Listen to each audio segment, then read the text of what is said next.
تعالى وبركاته.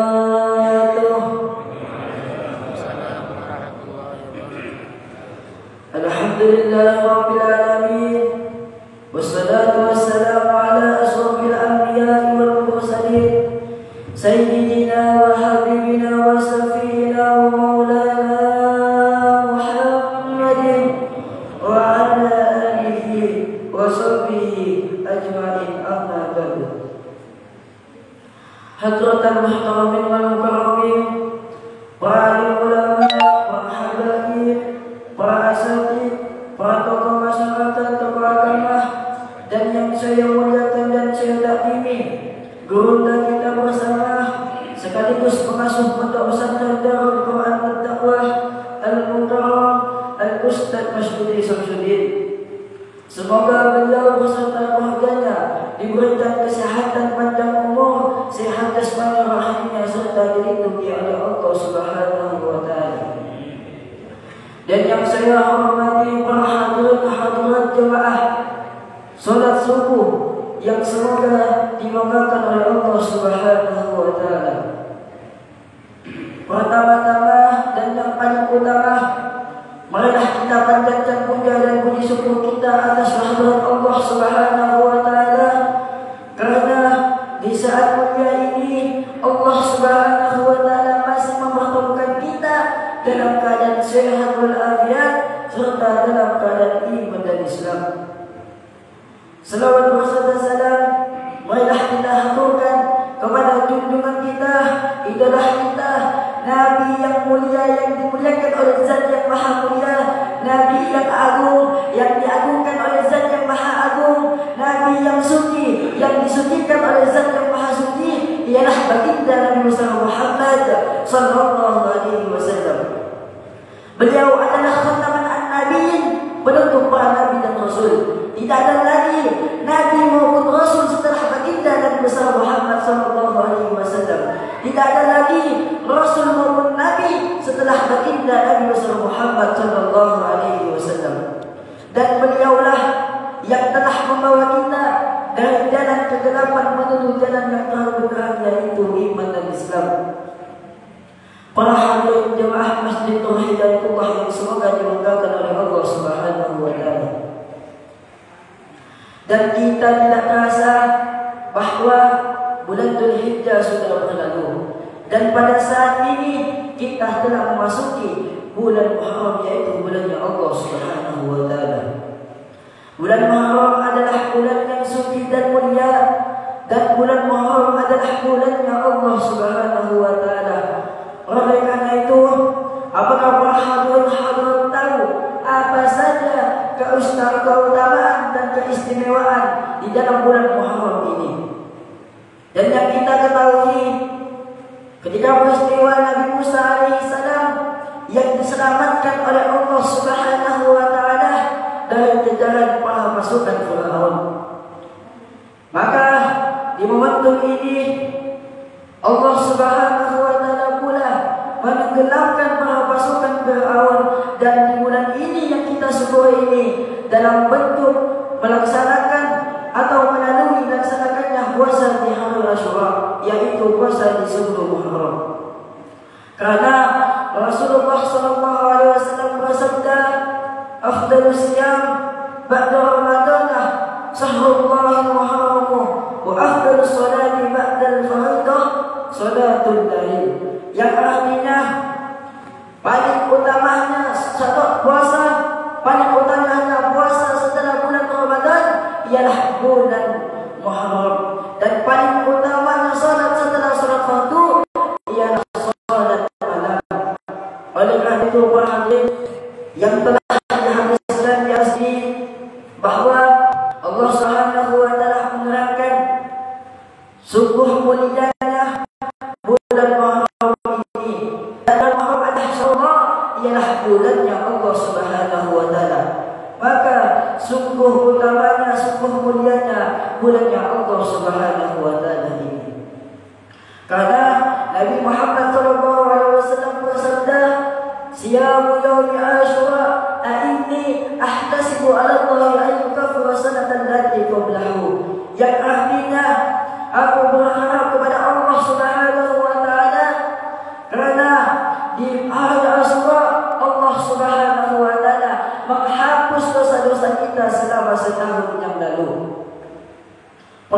hadirin jemaah Masjid Nur Hidayatullah yang semoga disenangi oleh Allah Subhanahu wa taala.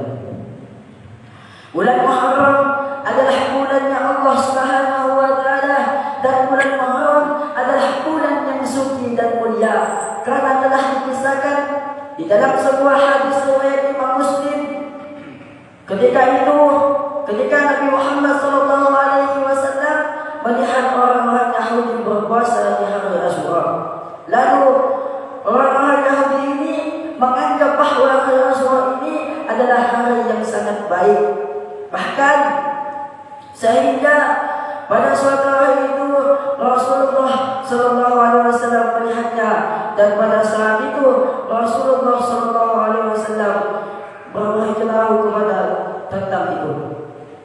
Pun Nabi Musa AS pun berpuasa pada hari Asyura itu dalam bentuk syukur kepada Allah Subhanahu wa taala. Dan selain itu Rasulullah SAW berkata bahawa kami kaum muslimin yang layak, yang baik menghormati Nabi Musa AS daripada orang-orang Yahudi tersebut. Dan di hadis lainnya, di riwayat lainnya, Rasulullah SAW ditanyai oleh para sahabat-sahabatnya tentang umat muslimnya yang berpuasa pada hari Asyura yang berbarengan atau bersamaan dengan orang-orang Yahudi dan Nasrani. Lalu Rasulullah SAW pun berniat untuk melaksanakan puasa Tasyu'ah, ialah puasa 9 Muharram, untuk menyelisihi mereka orang-orang Yahudi dan orang-orang Nasrani itu. Namun takdirnya Allah, Rasulullah SAW meninggal dunia. Para hadirin yang semoga dibanggakan oleh Allah Subhanahu wa taala. Sebagaimana diketahui bahawa hijrah pada zaman Rasulullah SAW merupakan kabar gembira bagi dunia Islam sedunia. Karena pada tahun 1 Hijriah Rasulullah SAW melakukan perjanjian Aqabah kepada orang-orang Yathrib. Setelah itu, ketika Rasulullah SAW datang ke kota Yathrib, Rasulullah SAW disambut oleh penduduk kota Yathrib yang sangat luar biasa dan bahagia. Lalu bahkan anak-anak dan masyarakat di kota Yathrib itu menyambut kedatangan Rasulullah SAW menggunakan syair al-badru alaina, seraya memuji Nabi Muhammad SAW sebagai bulan purnama yang indah dan bakal menerangi kota Madinah. Dan semangatnya hijrah Rasulullah SAW merupakan kabar gembira dan sekaligus menjadi cikal bakal umat Islam, kemajuan umat Islam sedunia. Namun di era yang saat ini, hijrah tidak melulu tentang kebahagiaan atau tempat yang jauh. Hijrah adalah perpindahan dari keburukan, dari perilaku keburukan menjadi perilaku kebaikan. Dan hijrah adalah perilaku yang kurang baik menjadi perilaku yang lebih baik. Para hadirin yang semoga dibanggakan oleh Allah Subhanahu wa taala. Mungkin ceramah agama yang Al-Fakir sampaikan bisa bermanfaat untuk kita semua, terutama dari Al-Fakir pribadi. Semoga bermanfaat. Yang benar itu semata-mata dari Allah Subhanahu wa taala, yang salah itu dari perkataan pribadi Al-Fakir pribadi. Wabillahi taufiq wal hidayah, wa ridha wal inayah. Assalamualaikum warahmatullahi taala wabarakatuh.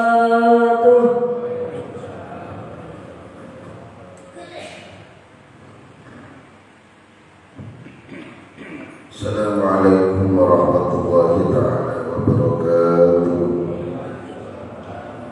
Alhamdulillah alladzi amarna bil hijrah min al-isa'ati ila al-ihsan wa min al-ma'siyati ila al-ta'ah. Allahumma shalli wa sallim ala sayyidina Muhammadin al-muhajir min Makkah al-Mukarramah ila al-Madinah al-Munawwarah li'a'la'i kalimatillah wa 'ala alihi wa sahbihi wa man walah wa la hawla wa la quwwata illa billah. Amma ba'du. yang saya hormati, saya banggakan seluruh ketua dan pengurus Masjid Hidayatullah, takmir masjidnya, seluruh imamnya dan jemaah Masjid Hidayatullah Perpiri Sungai dalam Budaya Kalimantan Barat, yang semoga kita semua yang hadir di subuh yang barokah ini senantiasa selalu berada dalam rahmat dan ampunan Allah Subhanahu wa Ta'ala, serta mudah-mudahan mendapatkan syafaat baginda Rasul Muhammad sallallahu alaihi wasallam. Amin Allahumma amin. Pertama, alhamdulillah kita bersyukur kepada Allah yang mana di pagi yang berkah ini, yakni subuh Ahad tanggal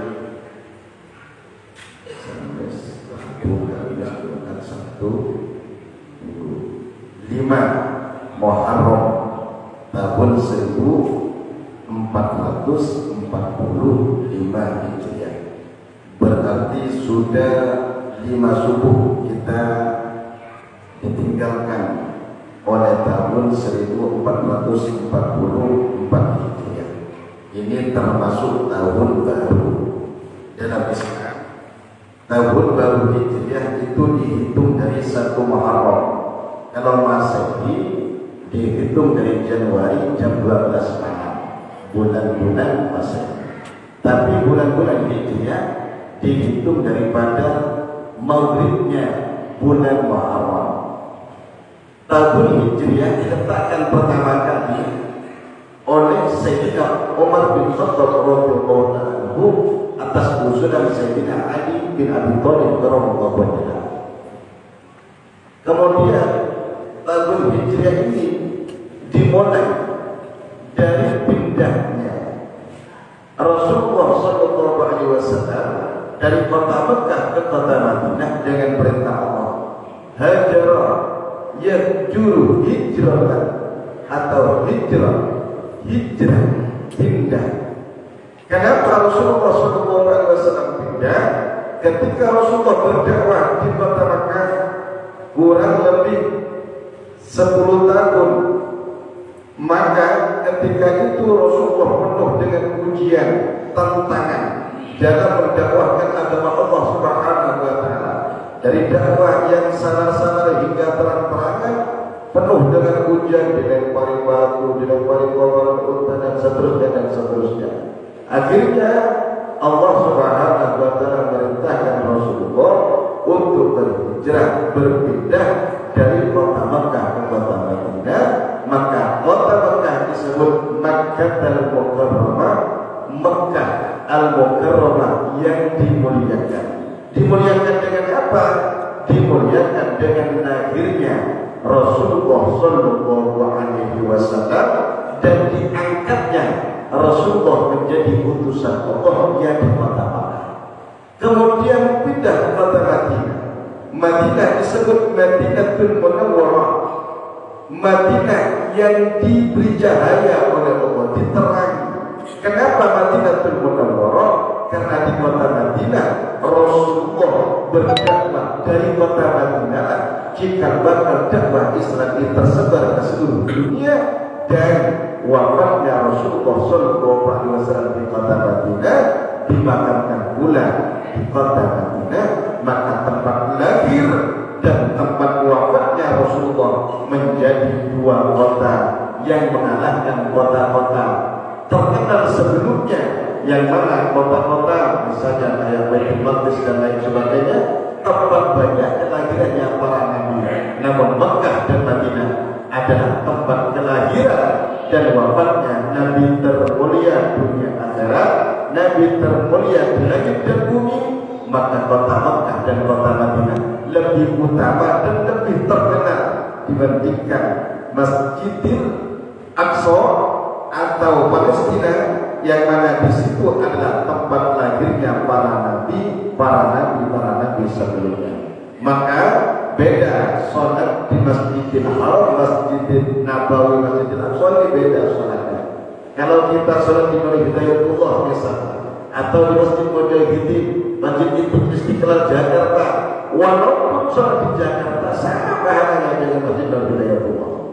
Kalau di sini jemaah 27 derajat, maka sana di Masjid Istiqlal, di Masjid Baitul sana. Maka jangan repot-repot Pak kalau sampai iktikaf Pak.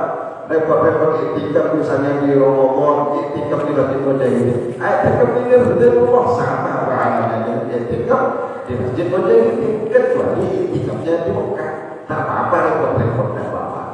Karena apa? Kata Nabi, sholat di Masjidil Haram. Satu kali sholat di Masjidil Haram dimi'ati alfi sholatin sama dengan 100.000 kali sholat di Masjidil Haram. Sampai sholat di situ 100.000 kali di Masjidil Haram, sholat satu kali sama pahalanya dengan sholat seperti itu. Masjid Nabawi, wa sholatun di Masjid Nabawi, dan sholat di Masjid Nabawi satu kali sholat dalam satu riwayat sama dengan 10.000 kali sholat di Masjid Nabawi. Dalam satu riwayat yang sama dengan 1.000 kali sholat di Masjid Nabawi. Masjidil Aqsa, sholat satu kali sama dengan sholat 500 kali sholat di Masjidil Aqsa, kecuali Masjid Nabawi dan masjid.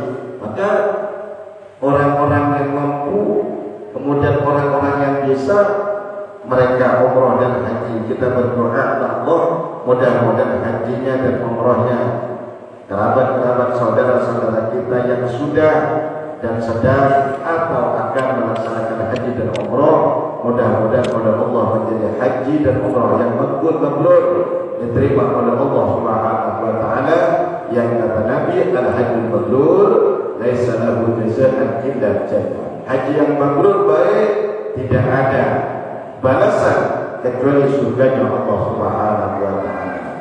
Amin Allahumma amin. Salawat dan salam kita haturkan kepada baginda Rasul Muhammad sallallahu alaihi wasallam, yang mana barokah Rasulullah kita bisa salat, bisa zikir, tadi zikir la ilaha illallah, la ilaha illallah, la ilaha illallah. Kata Nabi, kata Allah dalam hadis kutsinya, la ilaha illallah wa hisbi man qalaha dakhala hisbi. Barang kalimat la ilaha illallah adalah bentengku.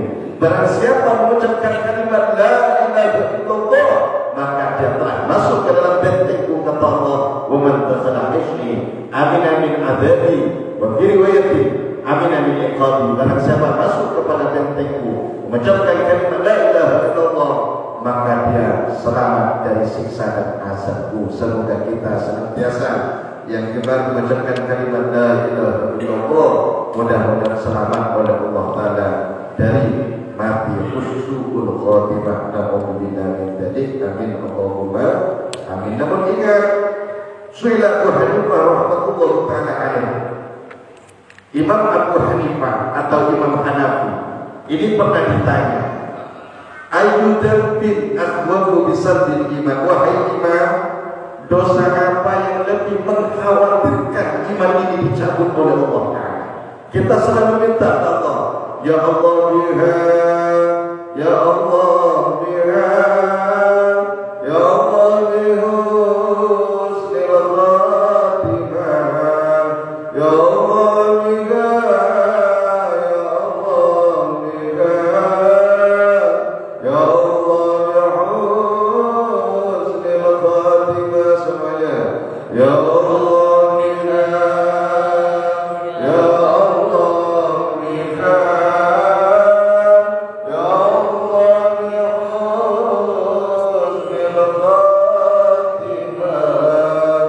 ya Allah biha, ya Allah biha,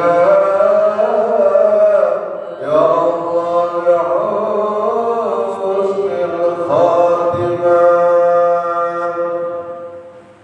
Imam Abu Hanifah pernah ditanya, wahai imam, dosa apa yang paling mengkhawatirkan dicabutnya iman seorang hamba oleh Allah Ta'ala?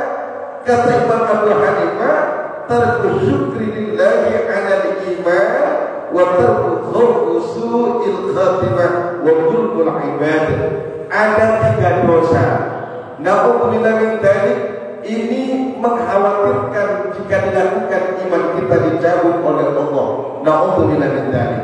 Kalau iman sudah dicabut, na'udzubillah min dzalik, maka mati disiksa oleh Allah Ta'ala tak pernah berhenti, tak pernah istirahat, walaupun sedetik pun. Andai kata di dalam kubur kiamat ulang 1000 tahun, maka disiksa oleh Allah selama-lamanya, selama 1000 tahun juga ke alam kubur, masuk ke akhirat, maka akan dimasukkan neraka oleh Allah Subhanahu wa Ta'ala. Sedetik pun tak akan diistirahatkan oleh Allah Subhanahu wa Ta'ala. Maka minta doa ini baca oleh kita. Kita khawatir iman kita dicabut, walaupun kita sering ke masjid, jadi ahli ibadah, sifat khawatir jangan dihilangkan di hati kita. Kalau kita masih sehat, ya Allah kita, ya Allah kita, ya Allah bihusnul khatimah. Cuma tambah kalau bisa, ya Allah kita, ya Allah kita, ya Allah bihusnul khatimah, fi khairin wa afiyah, fi khairin dalam kebaikan, wa afiyatin dan dalam afiat.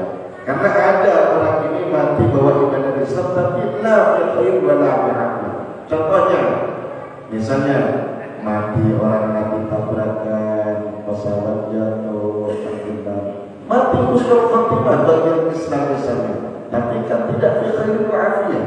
Alhamdulillah kalau tabrakan, dia alhamdulillah kita di kotaknya kemana-mana, kemudian tulang-tulangnya kemana-mana. Maka kami diajarkan oleh kiai kami, kalau minta husnul khatimah kepada Allah, tambah fi khairin wa afiyah, dalam kebaikan dan afiat. Jadi matinya misalnya mati dalam keadaan baca sholawat, sedang sudah pakai jubah, sudah mandi, sudah wudu dan seterusnya dan seterusnya. Mati ketika akan sholat atau setelah sholat, berarti fi khairin wa afiyah.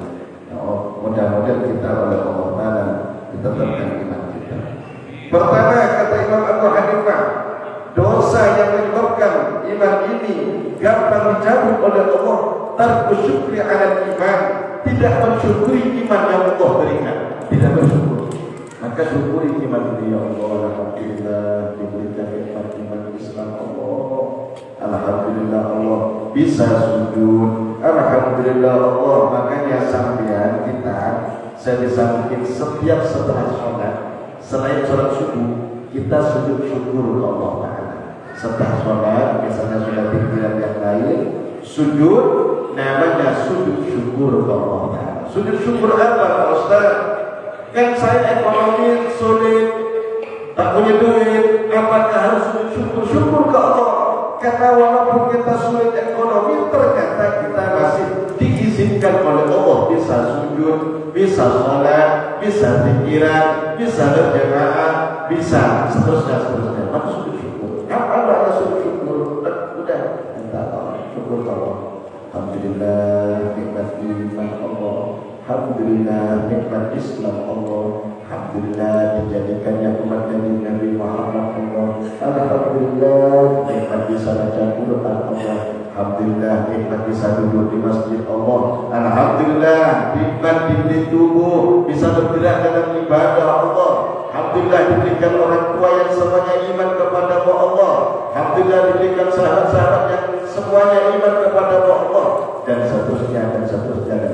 Sujud syukur Allah Ta'ala setelah sholat namanya sujud syukur. Sama pakai takbir Allah sujud, kemudian setelah Allah Assalamualaikum warahmatullahi. Maka sujud syukur ini setelah sholat. Kalau sujud biasa imam atau sambil baca Quran ada namanya sajadah, itu namanya sujud tilawah.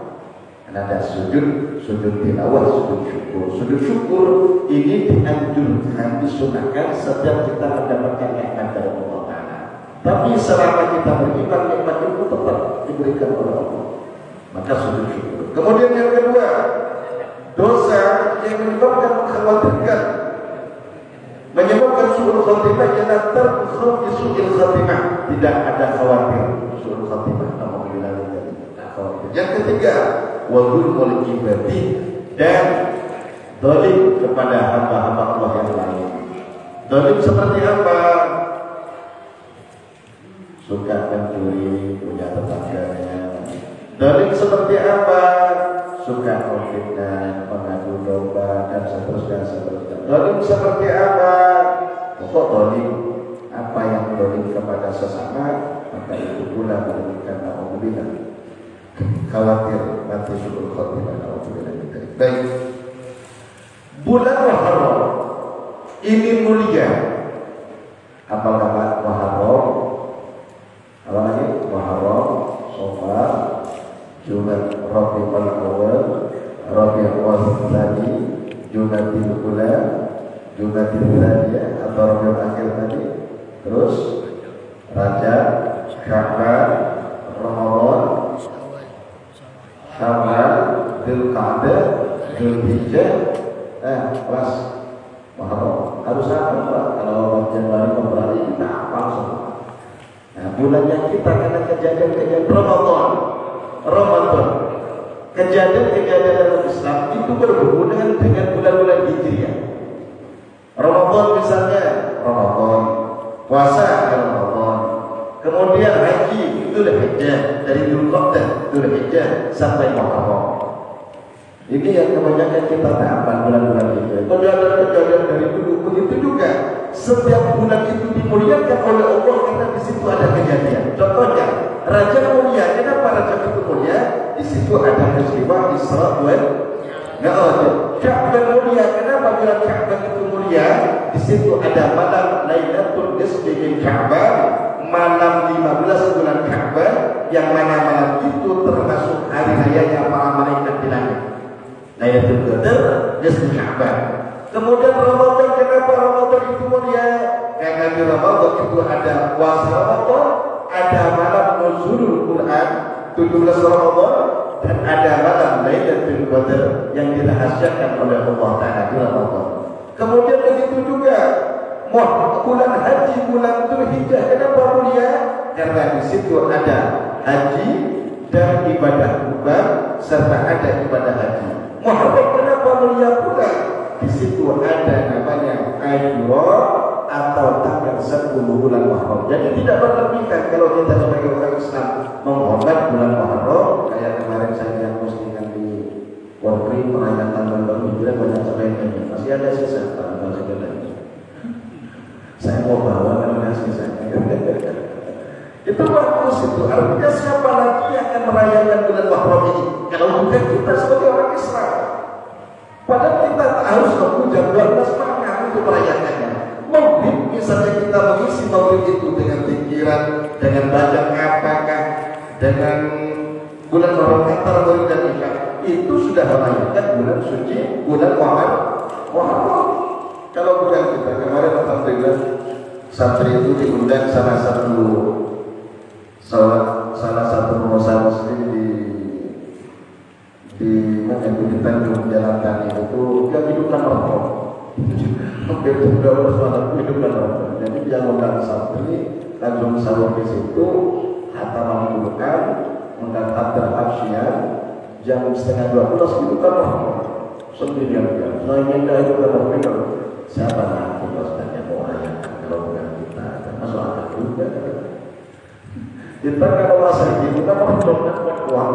Kalau bulan 12 malam, ada orang yang tidur kan, juga kan ada yang tidur. Disebol di mana-mana, ayam di mana-mana. Nah, usahakan bulan Muharram itu, tanggal 1 Muharram itu, ayam itu banyak di situ. Jangan banyak nama masjid.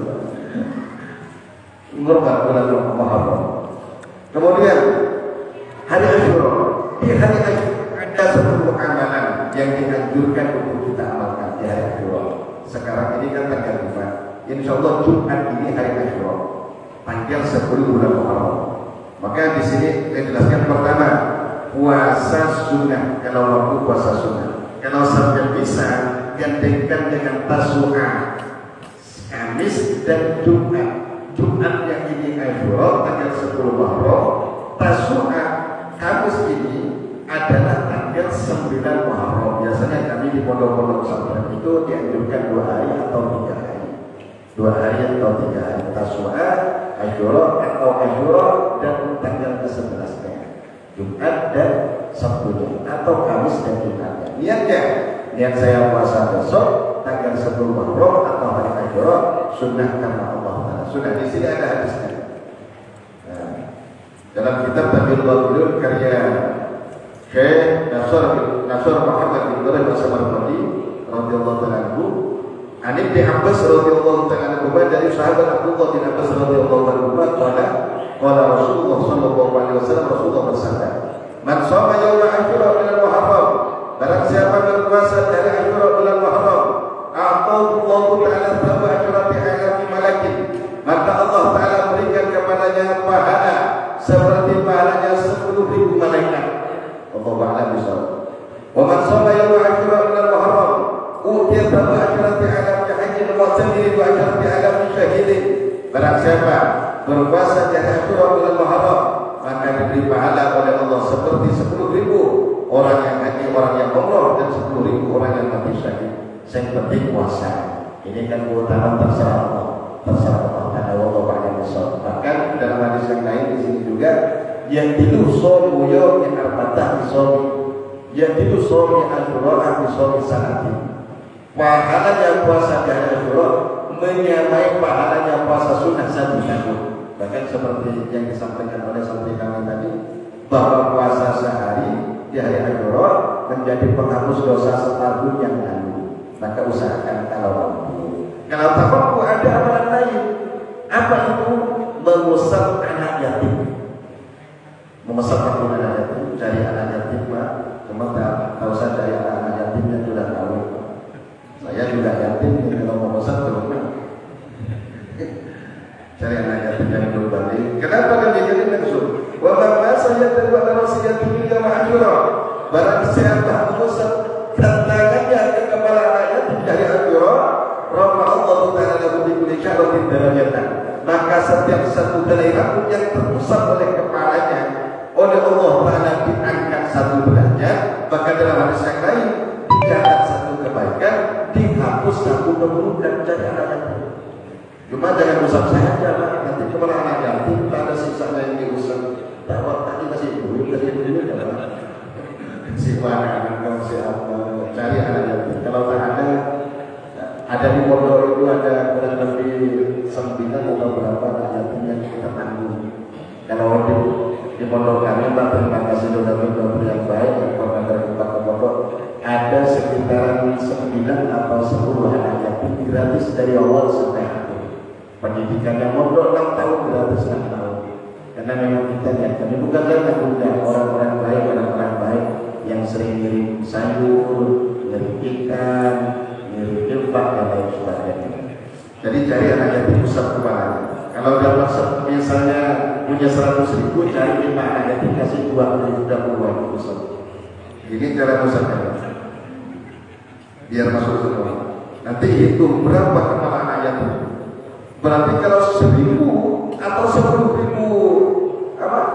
10.000 helai rambut, berarti menurut hadis ini 10.000 derajat oleh Allah Ta'ala diangkat untuk kita. 10.000 keburukan dihapus oleh Allah dan 10.000 kebaikan dicatat oleh Allah. Tak mustahil. Allah Ta'ala kuasa. Seterusnya. Kemudian apa? Oh, tak mampu, Ustaz. Tak mampu, tak mampu. Musa anak yatim tak punya duit malu lagi usap saja. Kepala anak yatim apalagi sampai dikubur. Bagaimana? Sampai mampu memantoroku ila daerah ta'asyura. Barang siapa memberi buka kepada orang mukmin di malam Asyura, ternyata sakit puasa tak bisa memberi buka. Beri buka mereka pada malam Asyura, maka ada ma'amtara indahu jami'a umat Muhammadin alaihi salatu wassalam wa ayyuhabudunahu.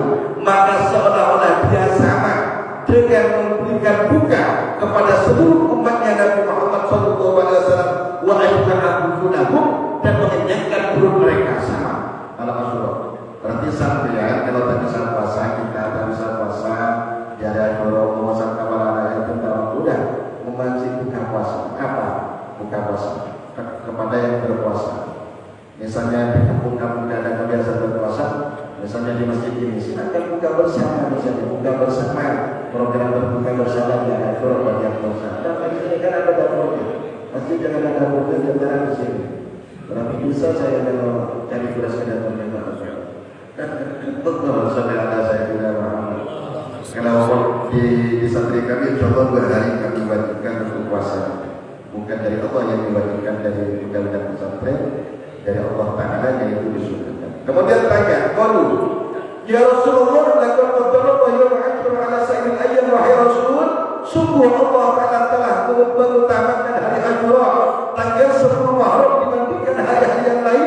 Qala na'am, kata Nabi. Ya, memang kata Nabi. Kenapa demikian? Khalaqa ta'ala samawati wal ardina yawm Ashura. Allah Ta'ala menciptakan 7 langit dan 7 bumi di hari Ashura. Kalau ada pertanyaan kapan mulainya Allah Ta'ala menciptakan langit dan bumi, hari Ashura 10 Muharram. Wa khalaqal jibala yawm Ashura. Allah Ta'ala menciptakan lautan gunung-gunung di hari Ashura 10 Muharram. Wa khalaqal bahra yawm Ashura. Allah Ta'ala menciptakan lautan di hari Ashura. Wa khalaqal lawha wal qalama yawm Ashura.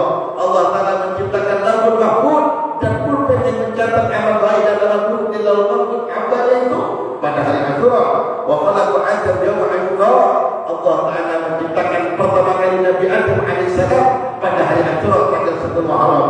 Wa khalaqa Hawa yawm Ashura.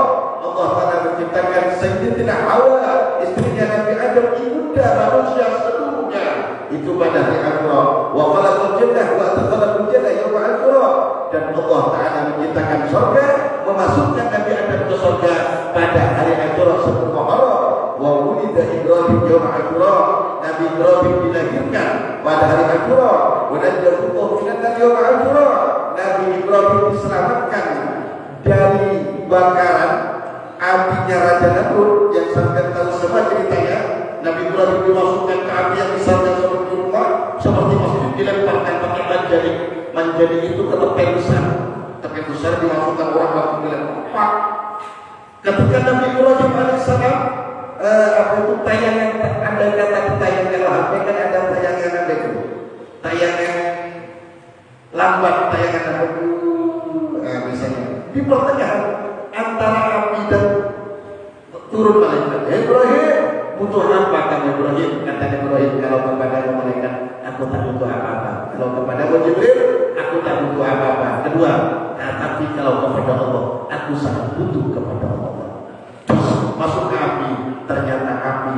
Apa kata Allah? Ya kul, ya narukul, ya narukuni berdosa pada Ibrahim. Api, kata Allah Ta'ala, jadilah kau kuni, jadilah kau berdosa menjadi sejuk dan menyelamatkan Nabi Ibrahim alaihissalam. Akhirnya ketika Nabi udah santai-santai Nabi Ibrahim tidak kebakar, cuma jangan ditiru. Ini termasuk mukjizat. Nanti kalian di rumah Nabi Ibrahim, habis tak usah coba-coba. Mentang-mentang sudah cerita ini, coba-coba berikan kompor di rumah ini, habis. Ini makanya misalnya panas sakit panas sampai baca ini. Ya darukuni berdosa ala Ibrahim. Api penyakit itu kan dari api, pakai panas. Berdosa ala Ibrahim. Maka seluruh diantaranya kejadian-kejadian yang luar biasa itu adalah dari pada hari Ashura. Diantaranya Allah wa awra Fir'aun yawm Ashura. Allah Ta'ala menenggelamkan Fir'aun pada hari Ashura. Wa kashafa bala an yawm Ashura. Allah Ta'ala menyembuhkan penyakitnya Nabi Ayub yang Nabi Ayub diuji oleh Allah selama 18 tahun sakit, hanya sisa daging hati dan daging lidahnya, berzikir kepada Allah, semuanya dimakan oleh ular. Allah Ta'ala sembuhkan pada hari Ashura. Kemudian Allah Idris yawm Ashura. Allah Ta'ala mengangkat Nabi Idris dan Nabi Isa ke langit pada hari Ashura, dan nurnya kanjeng Nabi Muhammad SAW diciptakan oleh Allah di Ashura. Wa yaumul qiyamati fi yaumil Ashura. Dan hari kiamat nanti menurut versi hadis ini akan terjadi pada 10 Muharram hari Ashura. Kalau ada orang tanya, kiamat kapan? Satu, kalau ada 2 versi hadis, itu hari Jumat. Yang kedua, hari Ashura. Kita gabungkan, berarti kiamat itu bertepatan pada hari Jumat yang bertepatan pada hari Ashura. Berarti ini dekat nih kalau itu ini. Jadi ini Jumat nih, pas nih. Kebetulan terobat berarti. Cuma harinya, saat dan tahunnya Allah. Jangan kayak dulu.